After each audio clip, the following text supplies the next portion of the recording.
আমি হব বলরাম। খেলা করে রাত্রিবেলা কি ঘুমিয়েছি, ঘুমের করে বলছেন আমি নিতাই নয়, আমি তো সেই বলরাম, আমি তো সেই বলরাম।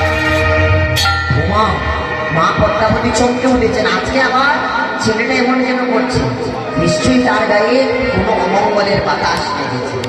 মা পদ্মাবতী চিন্তায় পড়ে গেলেন।